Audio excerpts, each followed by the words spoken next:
siap pada pagi hari ini? Mari kita siapkan hati kita. Kita akan menyembah Tuhan.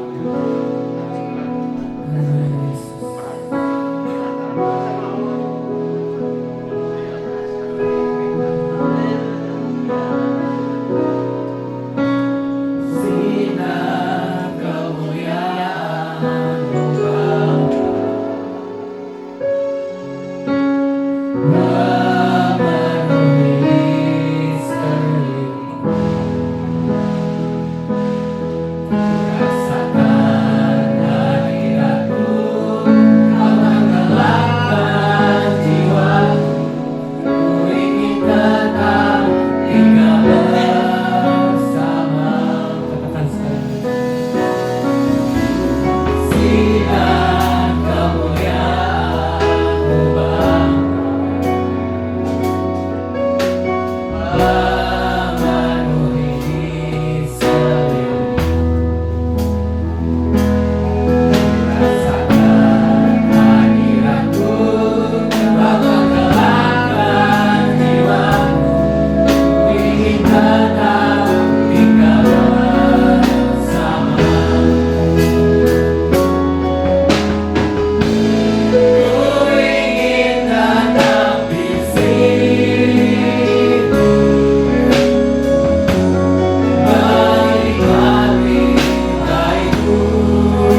Tuhan, kami hari ini ada di dalam rumah Tuhan, beribadah kepada Engkau. Terima kasih Tuhan, Kau mengurapi hamba-hamba Tuhan yang melayani kami, dan kami juga yang dilayani.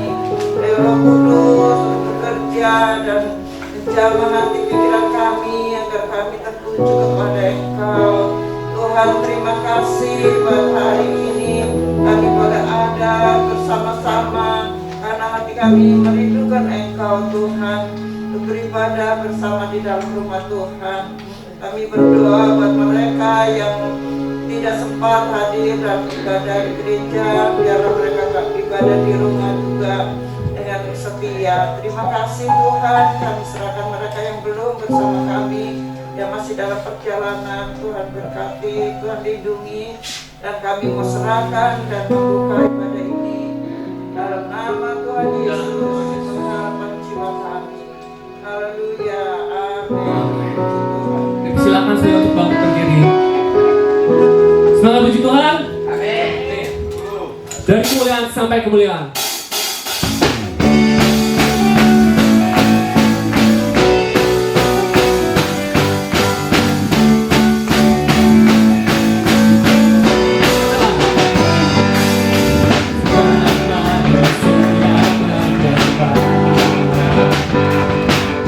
kebenaran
waktu itu Tuhan.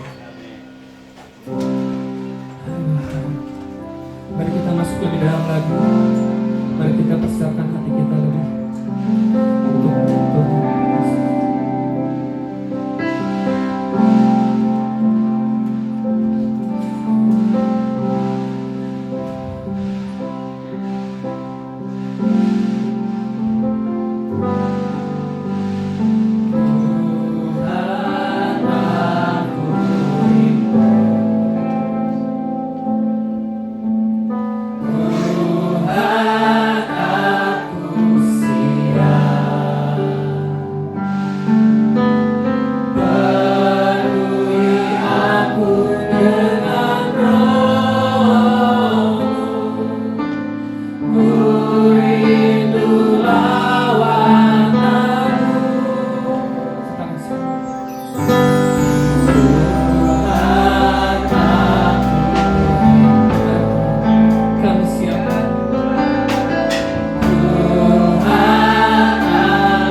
Karena begitu banyak hal sudah terjadi dalam hidup kami.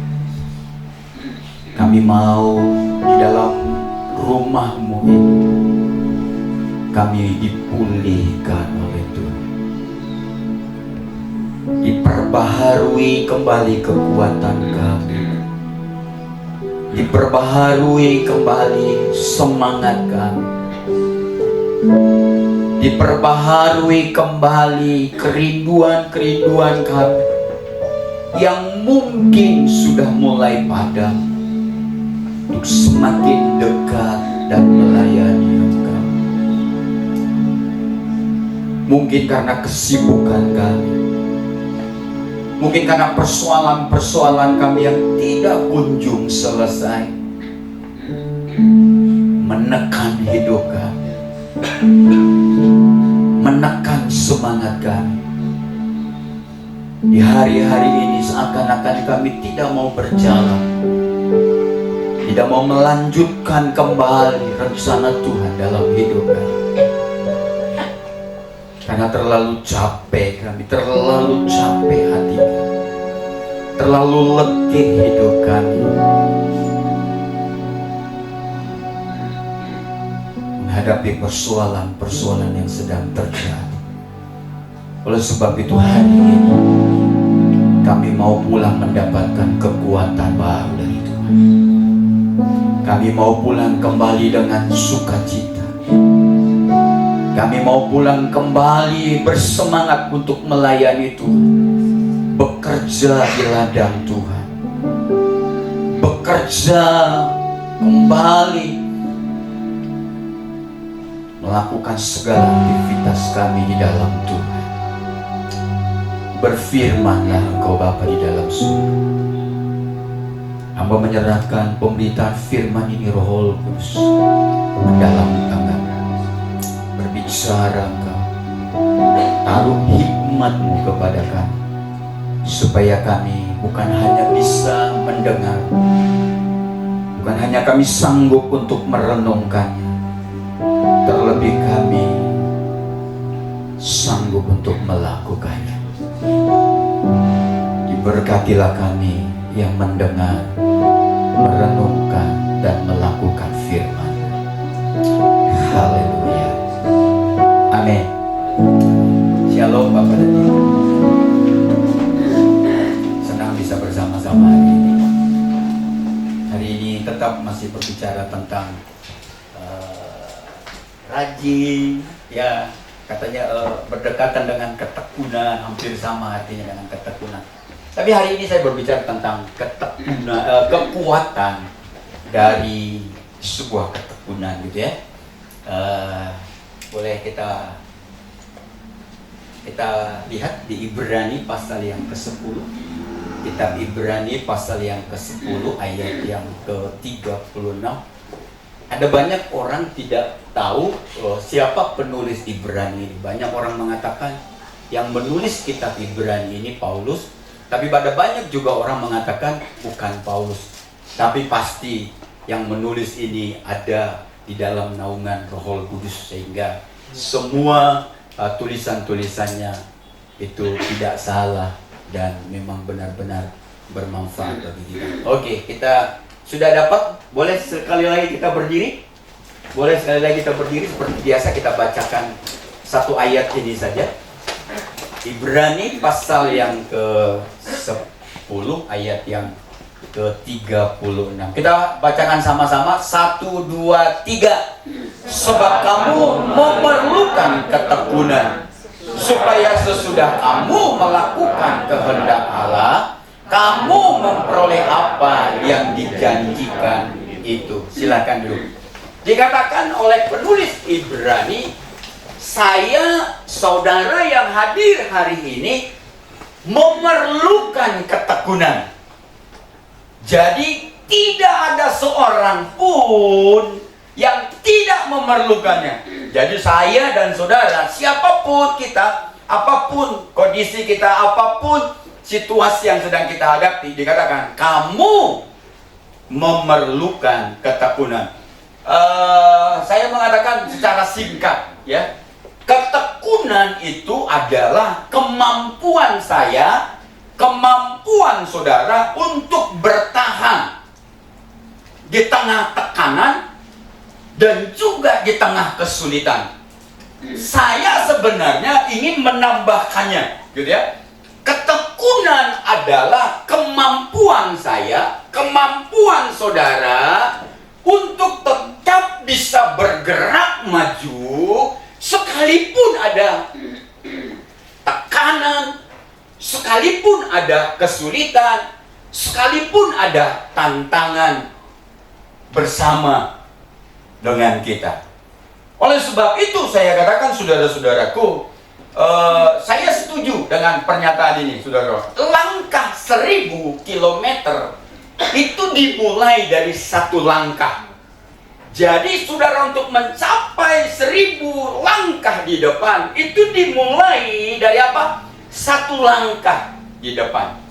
Jadi orang tidak mungkin bisa mencapai 1000 langkah kalau dia tidak berani memulai satu langkah. Jadi langkah pertama ini sebenarnya menentukan langkah-langkah selanjutnya. Oleh sebab itu saya katakan saudara, untuk memulai langkah pertama ini, saudara harus dimulai dari hati. Jadi langkah pertama itu bergerak lewat hati, dengan hati, gitu ya. Karena banyak orang memulai melakukan segala sesuatu tidak dengan hati, pasti ujungnya gagal. Kalau saudara melakukan bisnis bukan dengan hati, gagal. Lakukan pekerjaan ini tapi tidak dengan hati, gagal.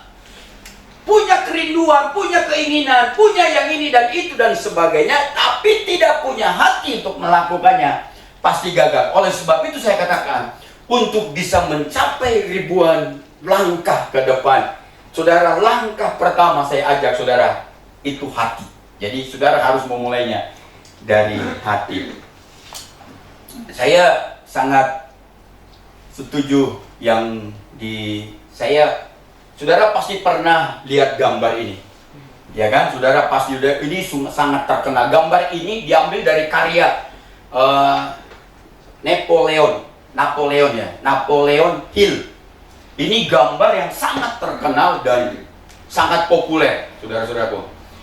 Kalau saudara lihat gambar ini saja, pesan yang pertama yang ingin disampaikan lewat gambar ini, Napoleon Hill ini ingin mengatakan bahwa siapapun saudara, siapapun kita hari ini yang hadir, jangan mudah menyerah. Jangan mudah menyerah ketika saudara menghadapi tantangan, menghadapi hambatan. Karena salah satu penyebab utama dari seorang banyak mengalami kegagalan adalah menyerah terlalu dini saat menghadapi kesulitan. Judulnya bahasa Inggrisnya lupa, tapi judulnya itu 3 langkah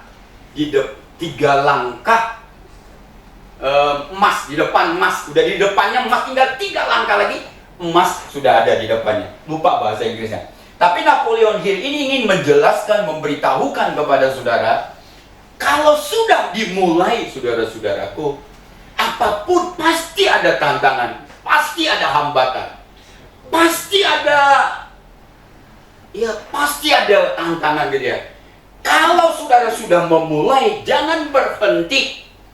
Karena ketika saudara berhenti, padahal tinggal 1 kali tebasan saja, tujuan saudara menggali itu sudah tercapai gitu. Tapi banyak orang awalnya menggebu-gebu, tujuan awalnya luar biasa. Dia ceritakan visinya, dia ceritakan kerinduannya, dia ceritakan harapannya, dia ceritakan cita-citanya. Tapi dia tidak tahu untuk berjalan sampai pada tujuan akhir kita, memang ada banyak tantangan, ada banyak hambatan yang kita hadapi. Oleh sebab itu, saya katakan ini adalah berhenti dan tidak melanjutkan, tidak menuntaskan apa yang kita mulai. Ini adalah sebenarnya naluri manusia. nggak bisa menuntaskan apa yang dia sudah mulai. Ya, itu karena mungkin ada tantangannya, ada hambatan yang menyertai perjalanan ketika dia ingin mencapai tujuan. Saya katakan ini adalah kelemahan terbesar kita. Gampang menyerah saat kita menghadapi kesulitan. Gampang menyerah saat kita menghadapi hambatan di depan kita. Gampang berbalik arah saat kerja keras kita belum terlihat hasilnya. Kita merasa gagal, kita merasa putus asa. Akhirnya saya katakan, kita tidak bisa menyelesaikan apa yang kita sudah mulai. Ini kelemahan terbesar kita. Awalnya semangat karena punya tujuan dan harapan yang besar di depan. Tapi ketika ada tantangan, ada hambatan, saudara-saudaraku yang dikasihi Tuhan, kita berbalik arah. Padahal kalau Anda perhatikan baik-baik gambar ini, saudara, penggali permata itu hanya tinggal 1 dan sampai 3 langkah lagi. Apa yang dia harapkan itu sudah ada di depan mata. Tapi karena gampang menyerah, akhirnya saudara-saudaraku, dia berbalik arah.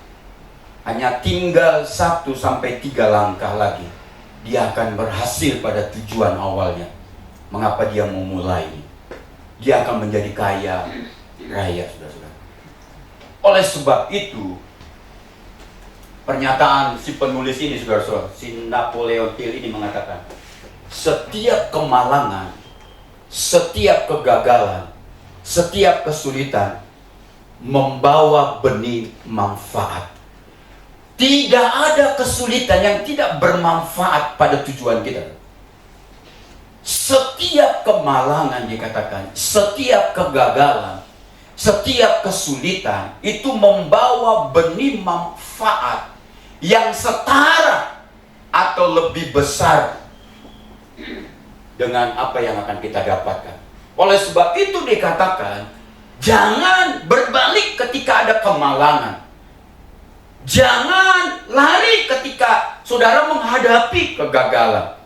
Lanjutkan terus kepada tujuan semula. Mengapa kita memulainya? Gitu. Banyak orang sudah dimulai. Wah, awal-awalnya semangat banget. Akhirnya ditutup. Sudah dimulai, akhirnya digagal di tengah jalan. Dikatakan karena kesulitan, kegagalan itu benihnya lebih besar untuk menolong kita, dikatakan, mencapai pada tujuan awal kita. Mengapa kita memulai perjalanan itu? Mengapa kita memulai usaha itu? Mengapa kita memulai bisnis ini? Mengapa kita memulai kerja di perusahaan di mana kita ingin bekerja? Oleh sebab itu, saudara-saudaraku,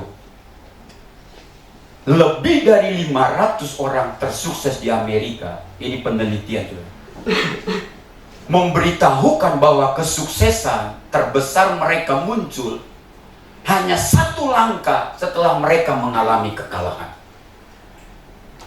Jadi kesuksesan itu muncul, dikatakan para pengusaha hebat di Amerika itu muncul setelah tinggal 1 langkah mereka mengatakan, aku gagal, aku mau keluar saja, mundur kembali. Seperti gambar ini, hanya tinggal selangkah, tapi mereka mundur, dikatakan. Padahal itu menentukan, langkah terakhir itu terkadang itu menentukan, saudara-saudara. Seharusnya ide kita menyemangati kita ketika kita sudah memulai sesuatu.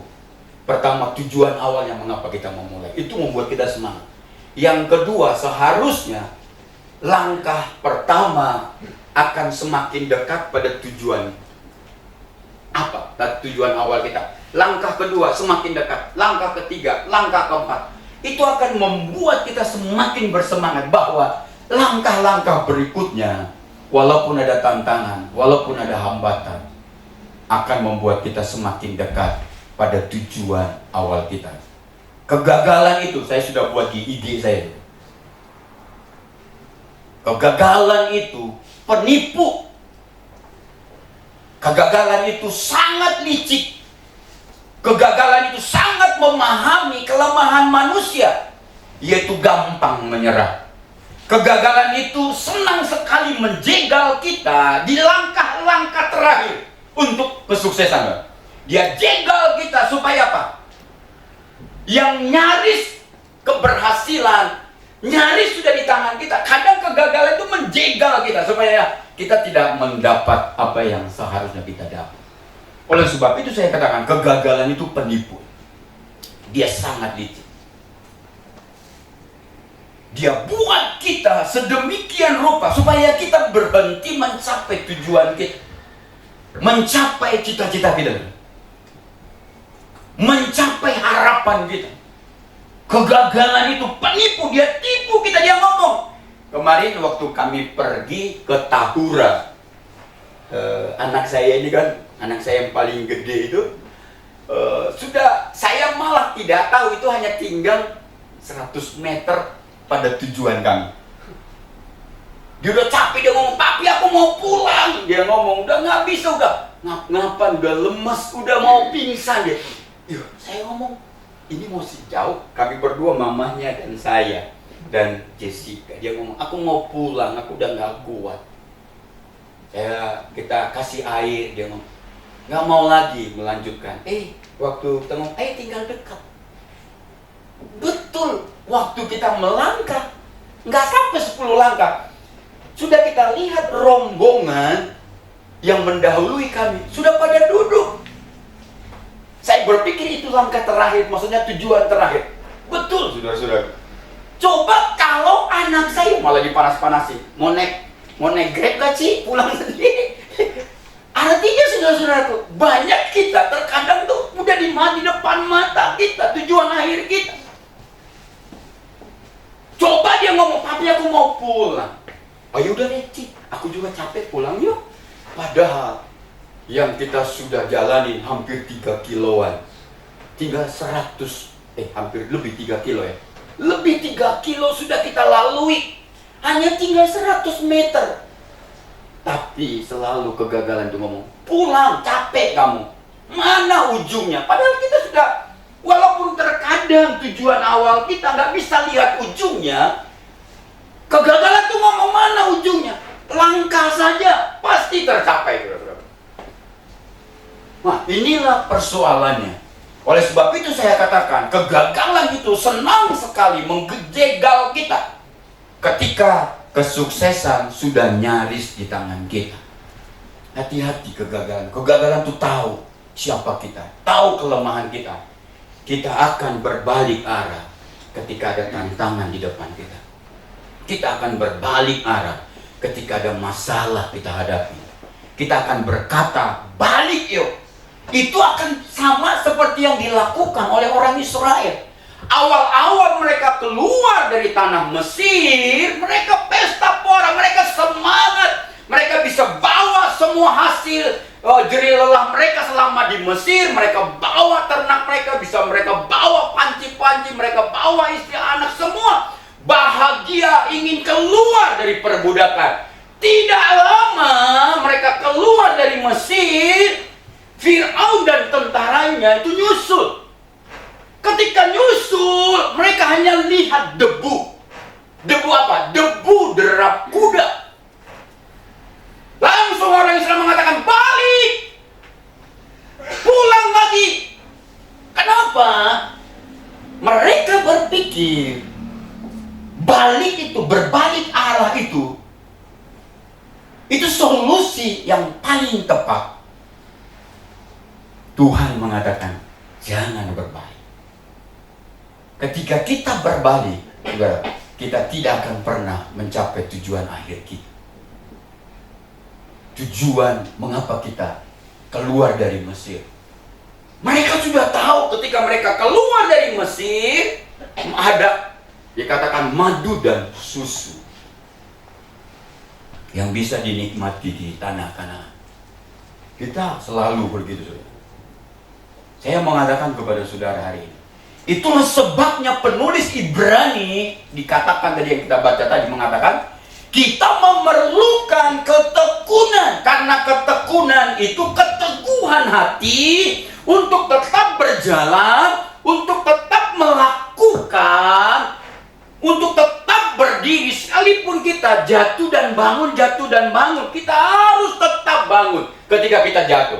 Kita harus tetap melangkah ketika kita gagal. Kita harus tetap berlari ketika kita harus tetap melakukan tugas kita.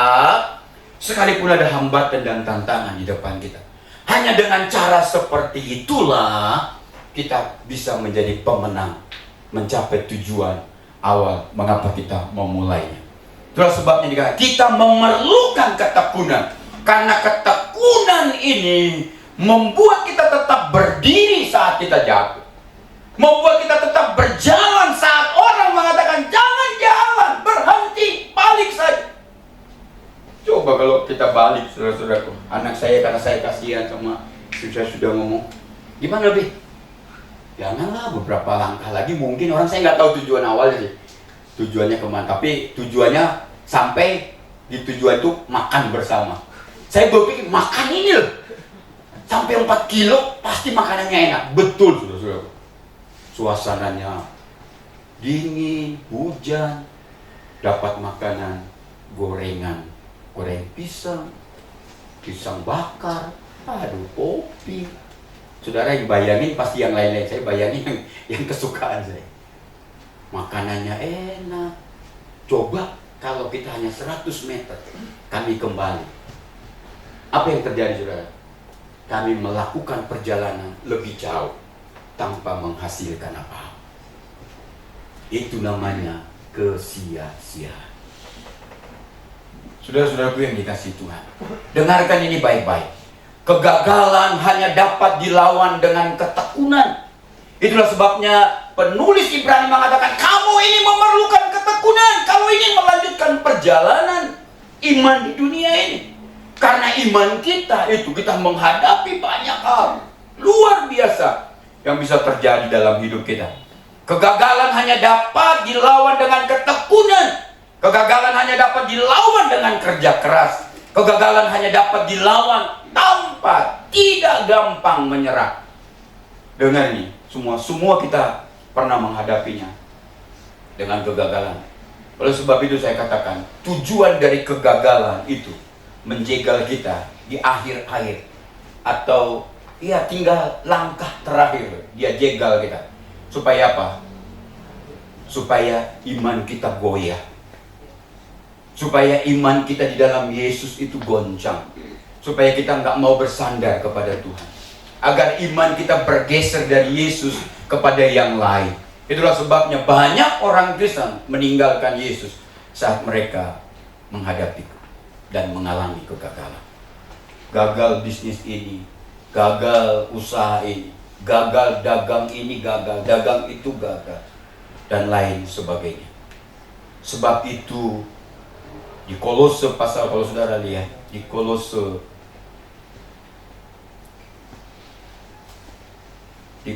pasal belum lama saya. Oh, ada bahasa ini pepatah orang Batak. Talu dogogo dibahen nunut. Itu bahasa Korea. Talu dogogo dibahen nunut. Artinya kekuatan itu dikalahkan oleh ketekunan. Sekuat apapun kita, tapi kalau kita nggak tekun, kalah kita. Jadi orang kuat apapun kita, Simpson itu kurang apa? Jadi artinya talu dogogo, kalah kekuatan, dibikin ya, dibuat ketekunan, nunut. Mau nunut gak? Talu dogogo gitu. Artinya, maksudnya orang yang tekun melakukan tugas dan pekerjaannya, pastilah dia akan berhasil dengan baik. Kekuatan dikalahkan oleh ketekunan. Banyak orang kuat tapi tidak tekun, pasti kalah. Bahasa Jawa mengatakan, bahasa Jawa, sing sapa telaten bakal panen. Itu apa? Ayo siapa? Sing sapa telaten bakal panen. Itu. Artinya siapa mau bertekun pastilah nanti akan menuai hasilnya, akan panen. Gitu ya. Maksudnya ketekunan itu menjadi kunci meraih keberhasilan atau kesuksesan. Sing sapa telaten bakal panen. Talu do gogu. Gitu kan? Dibahin nunut. Kekuatan tuh sehebat apapun, sekuat apapun kita. Kalau kita nggak tekun, kita nggak bisa buat apa-apa. Ketekunan itu hebat. Kadang kita orang lemah gitu, tapi kalau tekun bisa berhasil. Oleh sebab itu, saya mengatakan saudara, bagaimana ketekunan dapat terbentuk dengan baik. Jadi kalau nanti sahabat panitia, kalau nanti pasca keluarkan pertanyaan ini, talu do gogu, dibahin nunut, artinya apa? Nanti siapa yang bisa jawab kasih hadiah. Yang kedua, sing sapa telaten bakal panen. Apa artinya? Ayo. Talu do gogu, dibahin nunut, apa artinya? Dia hanya tahu si Nunut. Bagus nih nama anak saya si Nunut. Enak aja. Jadi saudaraku, dengarkan ini baik-baik. Ini penting bagi kita. Jadi yang menjadi pertanyaannya adalah bagaimana ketekunan dapat terbentuk. Jadi ketekunan itu tidak otomatis setiap kita lahir dengan tekun. Tidak loh. Karena ketekunan itu, keteguhan hati harus dilatih ya. Jadi ketekunan itu dapat terus-menerus ada dalam hidup kita kalau dilatih. Jadi ini bukan bawaan lahir ketekunan itu. Ya, pertama saudara-saudaraku, ketekunan itu dapat terbentuk semakin baik dalam hidup kita melalui ujian iman. Coba saudara lihat di Yakobus pasal 1 ayat 3 dikatakan. Yakobus pasal 1 ayat 3. Sebab kamu tahu dikatakan bahwa ujian terhadap imanmu itu menghasilkan apa? Ketekunan. Artinya ujian di dalam iman kita, ujian dalam hidup kita, di dalam perjalanan kita bersama dengan Tuhan, kalau kita nggak buru-buru mundur, dikatakan itu akan menghasilkan ketekunan. Tantangan hampir sama dengan Napoleon Hill tadi. Tantangan itu seperti kekuatan buat kita. Dia bisa menghasilkan sesuatu yang lebih besar terkadang daripada tantangan itu sendiri. Jadi dikatakan tantangan, hambatan, penulis Yakobus mengatakan itu bisa menghasilkan ketekunan. Jadi nggak mungkin ketekunan datang sendiri, saudara-saudaraku. Ketekunan itu harus menghadapi ini melalui ujian iman. Oleh karena itu Tuhan seringkali mengizinkan berbagai ujian menimpa hidup kita dengan maksud agar ketekunan dapat muncul dalam diri kita. Kalau saudara bisa lihat IG saya sebelumnya, itu ketekunan itu lebih berharga daripada pendidikan tinggi, lebih berharga dari kekayaan, karena kekayaan itu bisa hilang, tapi ketekunan itu saudara-saudaraku bisa mendapatkan kekayaan. Jadi saudara harus tahu, ketekunan itu lebih berharga daripada terkadang kita punya orang ngomong hikmat. Kalau saudara punya hikmat tapi nggak tekun, saudara, lebih berharga daripada kepintaran. Banyak orang pintar tapi menjadi apa? Gak bisa buat apa. Tapi orang tekun itu Dari kecil dia terus tekun melakukan bisnis terus. Akhirnya jadi besar.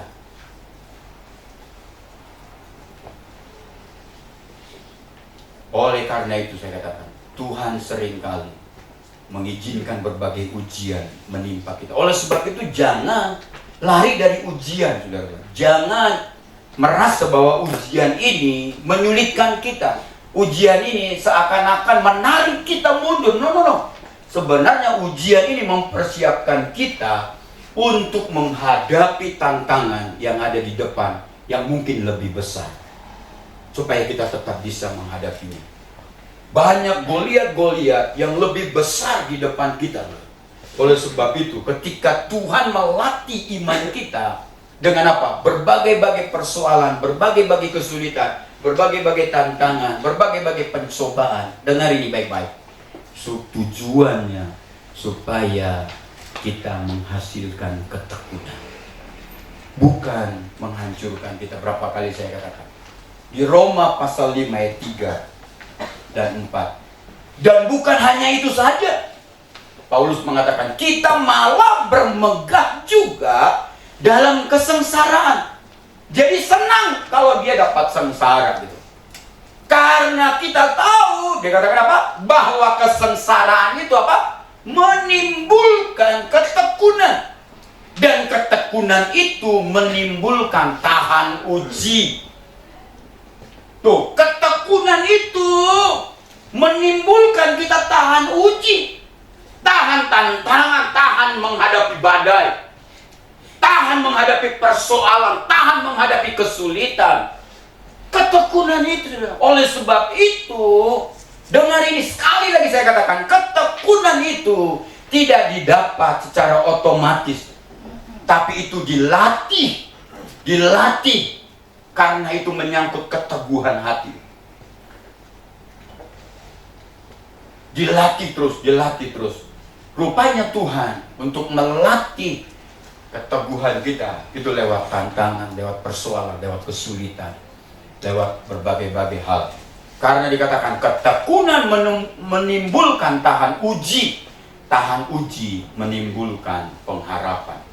Jadi masalah, jadi tantangan, cobaan, kesulitan hidup, penderitaan melatih kita, dikatakan, menjadi anak-anak Tuhan yang kuat dan terlatih.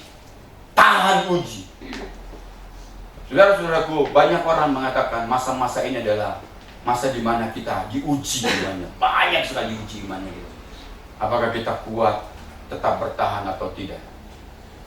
Saya mengatakan saat masalah datang, saat tantangan menghadap, saat cobaan itu datang, saat kesulitan itu datang, saat persoalan penderitaan datang, dihadapkan kepada kita, saudara-saudara. Sebenarnya ada dua pilihan. Pertama, kita tetap tekun, berjalan terus, atau kita menyerah, seperti gambar yang tadi, penggali permata. Saudara tahu kalau kita tetap berjalan, saudara, tekun berjalan, dikatakan kita bisa mencapai tujuan awal kita. Tapi kalau kita gagal berbalik arah, saya katakan, pertama, mungkin ada mengatakan, udah kita balik saja. Kalau balik, saudara berpikir itu menyelesaikan persoalan saudara. No, malah sebaliknya. Saya mengatakan, apakah ketika Anda menyerah, persoalannya selesai?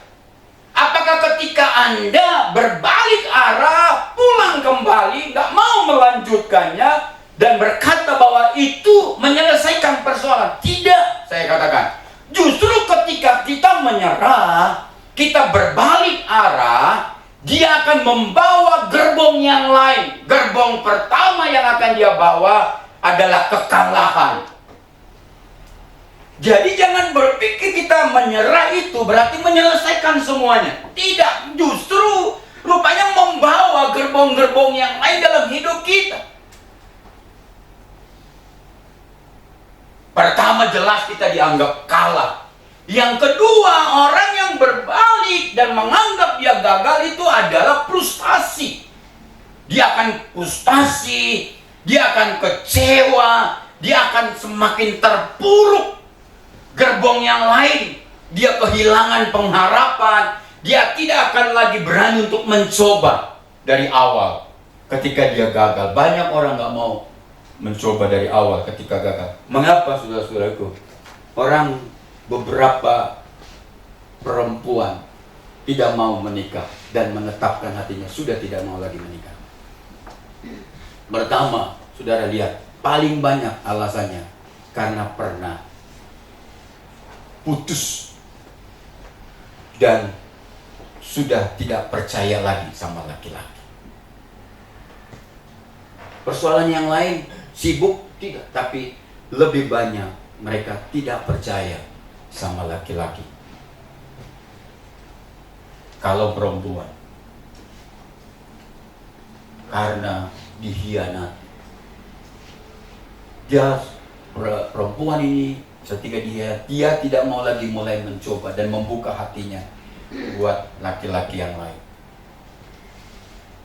Memang Alkitab mengatakan banyak orang tidak menikah karena keputusan ingin full sama Tuhan. Ada banyak.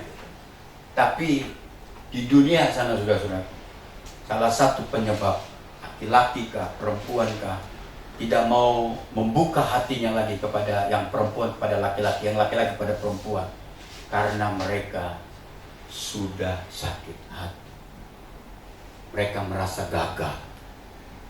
Kegagalan itu membuat mereka tidak mau lagi membuka hatinya dan lain sebagainya.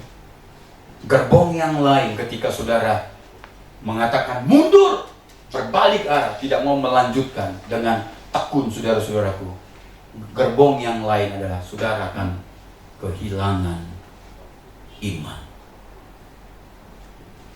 Kita mengatakan, ngapain berdoa lagi bagian ini? Jangan tanya kepada saya tentang berapa banyak kamu berdoa. Mungkin saudara katakan, Pak Kennedy, jangan pernah ngomong, Pak, ketika aku memberitahukan persoalanku, jangan ngomong banyak doa. Saya mungkin lebih banyak berdoa daripada Pak Kennedy. Udah banyak berdoa. Dia mengatakan, aku udah banyak berdoa, tapi gak selesai-selesai. Akhirnya dia kehilangan iman. Padahal dia katakan, ujian itu akan menghasilkan supaya kita tahan menghadapi tantangan, supaya kita bisa bertekun. Ayo, pertanyaan selanjutnya saya katakan, apa yang membuat kita ingin menyerah? Mari kita renungkan pertama baik-baik, saudara. Pertama saya katakan, apa yang membuat kita ingin menyerah? Kesulitan dalam pekerjaan atau bisnis. Adakah di antara kita merasa engkau sulit sehingga engkau ingin menyerah? Engkau mengatakan, aku mundur saja, aku berbalik arah saja, Pak. Aku udah capek, udah habis uang, udah habis tenaga, udah habis uang. Aku tinggalin istri, aku tinggalin anak-anak. Mereka belum tidur, saya sudah berangkat. Mereka tidur, saya pulang. Kurang apa saya pakai ini? Hanya satu kurang, saudara. Kurang takut. Lanjutkan. Apa yang membuat kita ingin menyerah? Kesulitan dalam pekerjaan kah?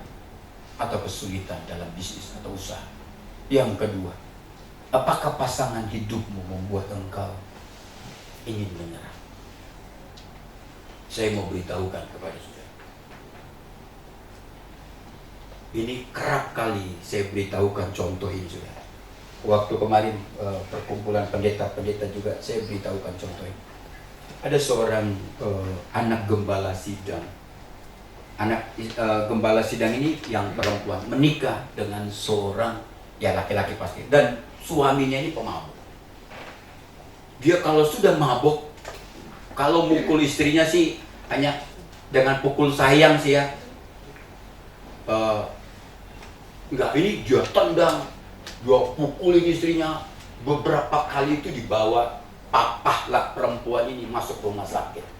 Ini sang gembala mengatakan, nah putriku, sudah ceraikan dia. Papa Nggak masalah, papa nggak malu daripada kamu mati di tangannya.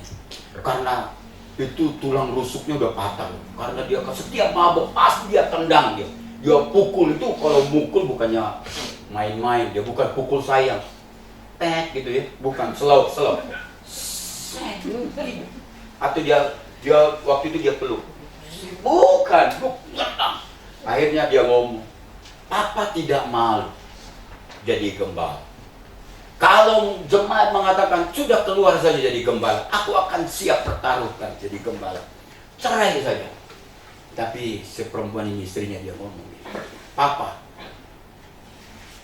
waktu papa mengatakan dalam khotbah dan mengajari kami waktu di dalam pranikah, tidak ada jalan untuk bercerai. Saya pun mengatakan tidak ada jalan untuk bercerai. Saya akan bertahan.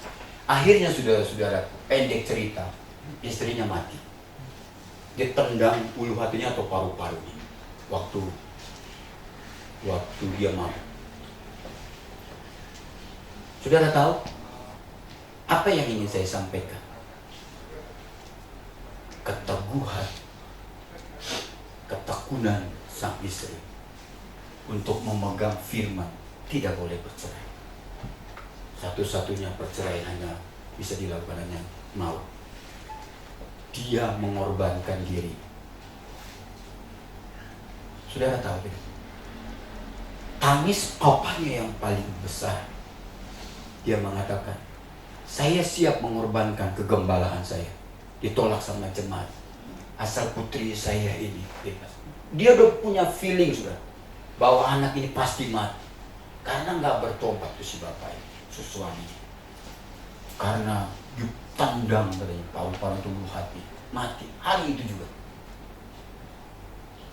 Papanya hanya menangis, mengatakan, keputusanmu untuk tetap tekun berjalan bersama suami membuat dia merasa bahagia karena kebenaran yang pernah dia sampaikan kepada anak itu sampai mati dia pegang.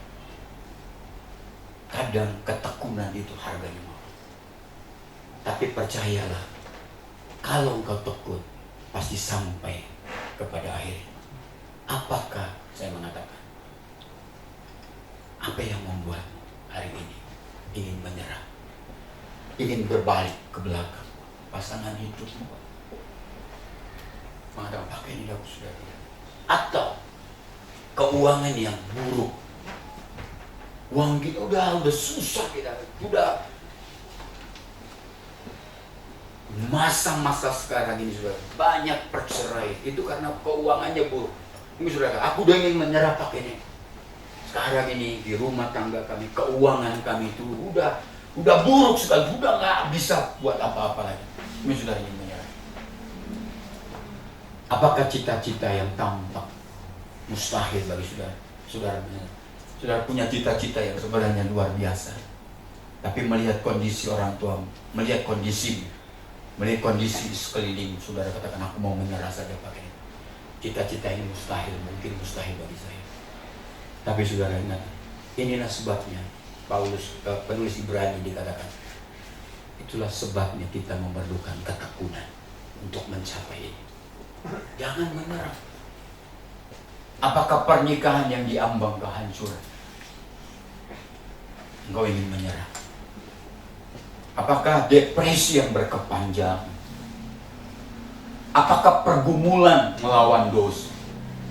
Apakah masalah keluarga membuat engkau ingin menyerah? Saya mau beritahukan saudara, ini slide terakhir. Saya mau mengajak saudara, jangan menyerah. Jangan menyerah. Saat kamu berpikir untuk menyerah, ingatlah kembali mengapa kamu memulainya.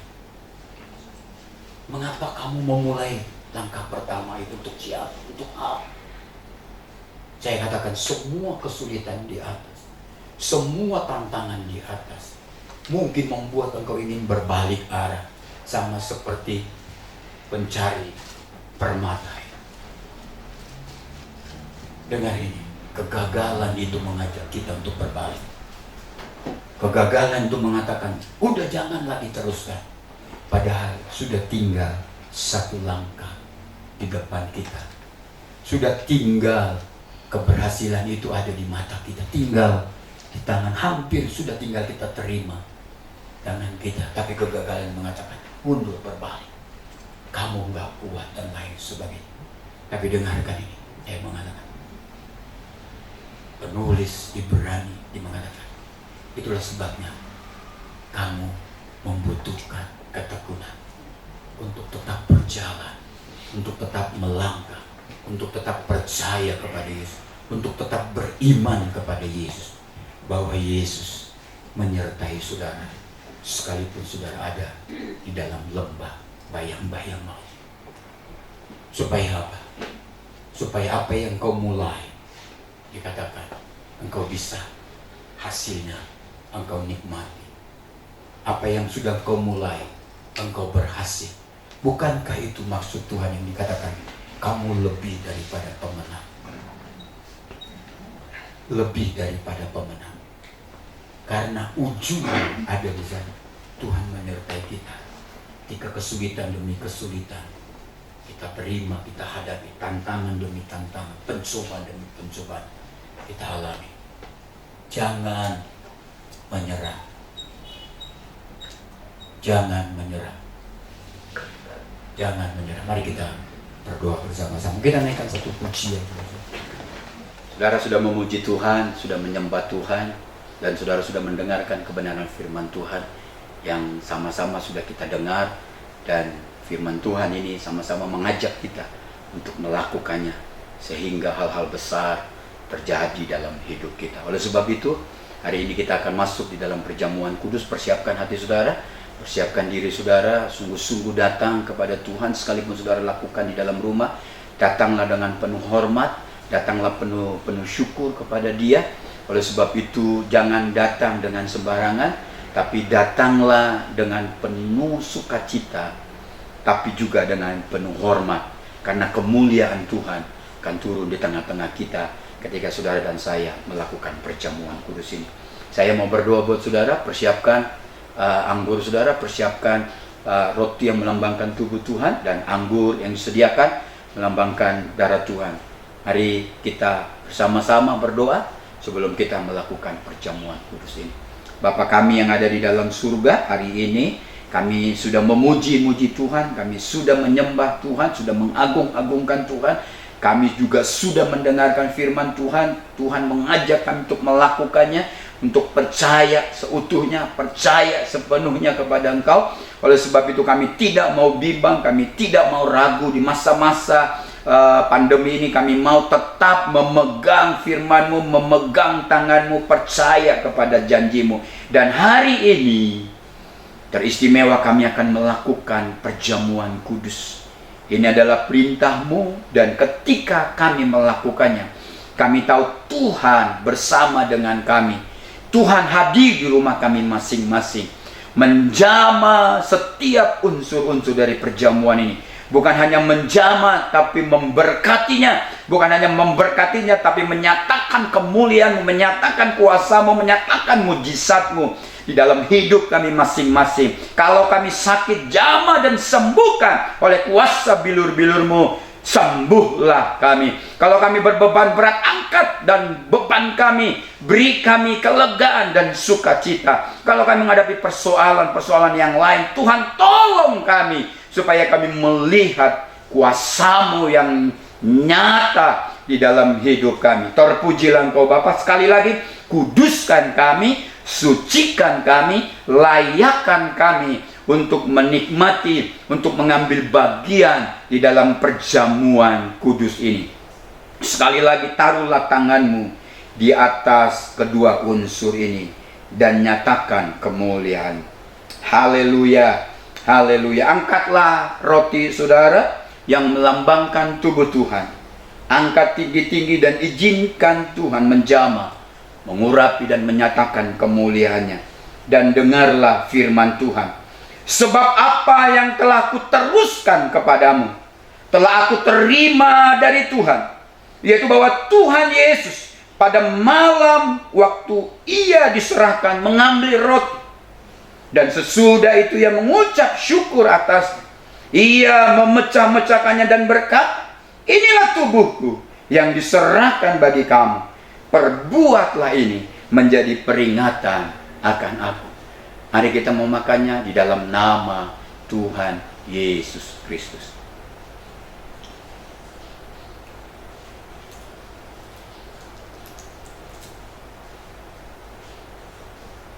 Haleluya, haleluya.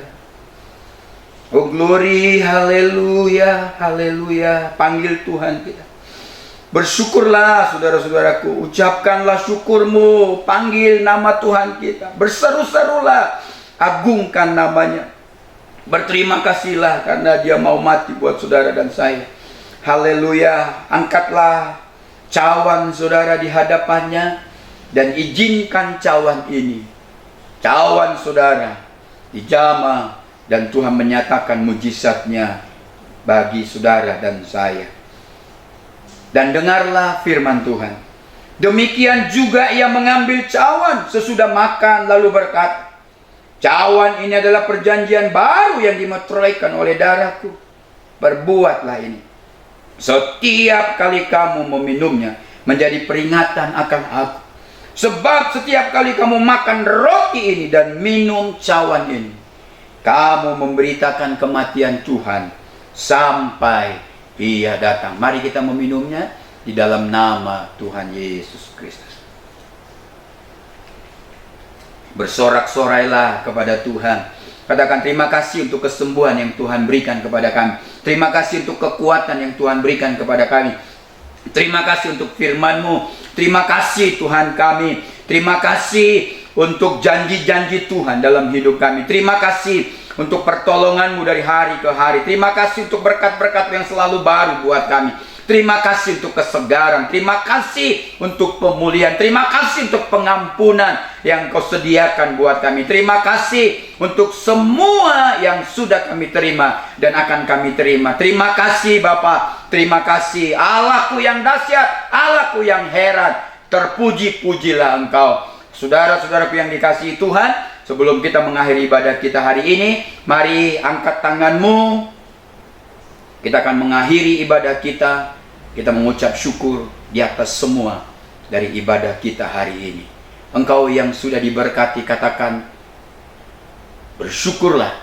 Engkau yang sudah ditolong oleh Tuhan, bersyukurlah. Engkau yang mengalami mujizat Tuhan, bersyukurlah kepadanya. Oleh sebab itu angkatlah tanganmu saudara-saudaraku.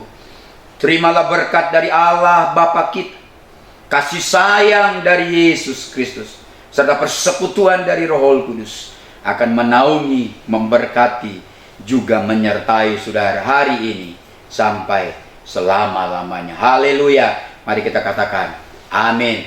Tuhan memberkati saudara.